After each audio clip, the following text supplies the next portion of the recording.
অসাধারণ জয় ইস্টবেঙ্গলের ৩-১ গোলে কার্যত পাঞ্জাবকে উড়িয়ে দিয়ে সুপার কাপের ফাইনালে ইস্টবেঙ্গল।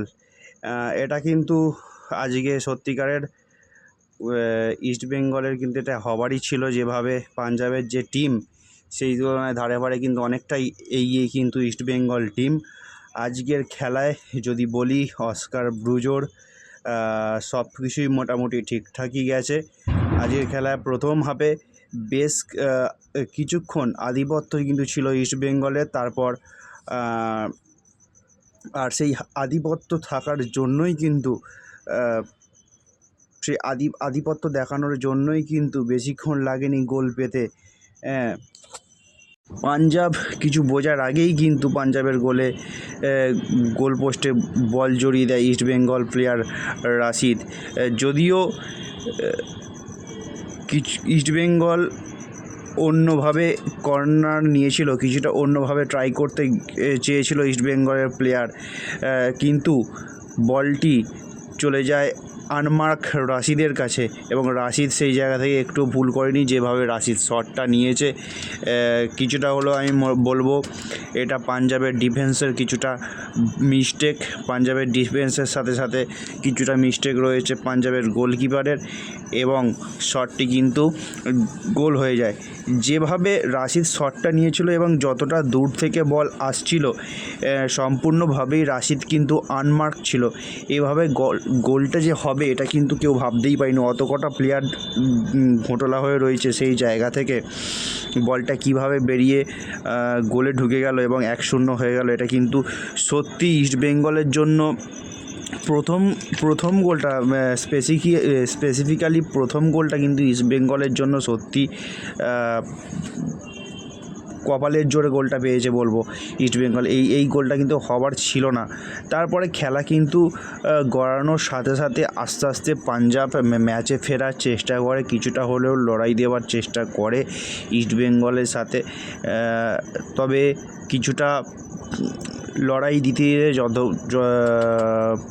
কয়েকবার ইস্টবেঙ্গলের গোল পোস্টের কাছে ঢুকেও গিয়েছিল পাঞ্জাবের প্লেয়াররা এবং তার কিছুক্ষণের পরেই কিন্তু 32 মিনিটের মাথায় সেই ইস্টবেঙ্গলের বক্সে বিপিন সিংয়ের হ্যান্ডবল হয় এবং যার ফলে কিন্তু পেনাল্টি পায় পাঞ্জাব। সেই পেনাল্টি থেকে কিন্তু একটুও ভুল করেনি পাঞ্জাবের প্লেয়ার গোল পরিশোধ করতে। পাঞ্জাবের প্লেয়ার কিন্তু পেনাল্টি থেকে খুব সুন্দরভাবে গোল করে দেয় এবং গোল করে দেওয়ার সাথে সাথেই কিন্তু ফলাফল দাঁড়ায় 1-1 ফলাফল নিয়ে বেশ কিছুক্ষণ লড়াই চালায় পাঞ্জাব এফসি কিন্তু কিছুটা হলেও তারপরে এই 1-1 এই পেনাল্টির যে গোলটা, সেই পেনাল্টির গোলটা পাওয়ার পর পাঞ্জাব কিন্তু বেশ কিছুটা লড়াই চালায়, কিন্তু গোল ঠিক আরেকটি গোল পায় ইস্টবেঙ্গল। সারা ম্যাচ জুড়েই বেশ কিছু ফাউল হয়েছিল, বেশ কিছু মিস্টেক হয়েছে, কিন্তু দুটো দলের প্লেয়ারদের কাছ থেকে অনেক মিস পাস ছিল। এইভাবেই খেলা চলতে থাকে এবং ঠিক যে ফার্স্ট হাফের ঠিক শেষ লগ্নে একটা কর্নার পায় ইস্টবেঙ্গল এবং কর্নার থেকে মিগুয়েলের বল কিন্তু সুন্দরভাবে জালে জড়িয়ে দেয় কিন্তু শিবলে। আমি বলবো কিন্তু সম্পূর্ণ পাঞ্জাবের গোলরক্ষকের ভুল ছিল এটা। পাঞ্জাবের যে গোলকিপার ছিল সেই পাঞ্জাবের গোলকিপার কিন্তু আজকে খুব খারাপ পারফরমেন্স করেছে আমার মতে, কারণ এই গোলটিও কিন্তু পাঞ্জাবের গোলকিপারের দোষেই হয়েছিল। বলটা ধরা উচিত ছিল তার।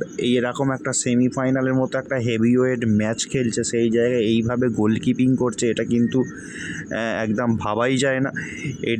এই গোলটার ক্ষেত্রেও কিন্তু পাঞ্জাবের গোলকিপারের দোষ বলে আমার মনে হয়। তো তারপরে কিন্তু পাঞ্জাবের আর ফিরে আসার কোনো জায়গাই ছিল না ফার্স্ট হাফে, কারণ এই গোলটা হবার পরেই কিন্তু হাফ টাইম ঘোষণা হয়ে যায়। হাফ টাইমের পর দুটো দল আসে, লড়াই চলতে থাকে। পাঞ্জাব কিছুটা হলেও চেষ্টা করতে থাকে গোল পরিশোধ করার জন্য, কিন্তু সেইভাবে পরিশোধ করতে কিছুই করতে পারছিল না। ইস্টবেঙ্গল ডিফেন্স বলুন, ইস্টবেঙ্গল খেলোয়াড়দের কাছেই বলুন, সেই তুলনায় কিন্তু যত খেলা গড়িয়েছে ইস্টবেঙ্গলের খেলায় কিছুটা হলেও আধিপত্য এসছে। প্রত্যেকটা জায়গা থেকে খেলা তৈরি করার চেষ্টা করেছে ইস্টবেঙ্গল, তবে মিসড পাস ছিল প্রচুর। এর মধ্যেই কিন্তু অস্কার ব্রুজোর রেড কার্ড, অস্কার ব্রুজো কিন্তু রেড কার্ডটা কিন্তু খেয়েছিল। অস্কার ব্রুজো রেড কার্ড খেয়েছিল ফার্স্ট টাইমের আগেই। সেকেন্ড হাফে কিন্তু অস্কার ব্রুজোকে মাঠে দেখা যায়নি, বেঞ্চে ছিল। অস্কার ব্রুজো উপরে বসেছিল। তো এইভাবে খেলা গড়াতে থাকে। ফাইনাল যে জায়গায় সেমিফাইনাল যেভাবে হলো, আমার মনে হয় এই সেমিফাইনাল ইস্টবেঙ্গল তাদের প্রত্যাশা মতো খেলতে পারেনি। ইস্টবেঙ্গল যেভাবে টিম তৈরি করেছে, আমার ভিডিও আপনারা যতজন দেখেন আমি বলবো, আমি এর আগেও বলেছি ইস্টবেঙ্গল কিন্তু গত কয়েক বছরের তুলনায় অনেকটা ভয়ঙ্কর টিম। সেই দিক থেকে কিন্তু এই পাঞ্জাব টিমকে পেয়ে ইস্টবেঙ্গল এত হেলায় ছেড়ে দেবে এটা আমি ভাবতেও পারিনি। হ্যাঁ, অবশ্যই 3-1 গোল একটা ভালো ডিফারেন্স, জয়টাই আসল। কিন্তু তাহলেও আমার মনে হয় ইস্টবেঙ্গলের খেলায় অনেক পরিবর্তনের দরকার রয়েছে, কারণ আগামী যে ফাইনাল ম্যাচ আসছে, ফাইনাল ম্যাচে কিন্তু প্রতিপক্ষ সম্ভবত গোয়া, আর না হলে মুম্বাই। গোয়া এবং মুম্বাইয়ের যে টিম অনেকটাই কিন্তু শক্তিশালী টিম, পাঞ্জাবের মতো এত লুজ টিম হবে না। তাই যদি খেলার পরিবর্তন, খেলার আধিপত্য না ঠিকঠাকভাবে দেখাতে পারে ইস্টবেঙ্গল, তাহলে কিন্তু ইস্টবেঙ্গলের জন্য অনেক কঠিন চ্যালেঞ্জ অপেক্ষা করছে ফাইনালে।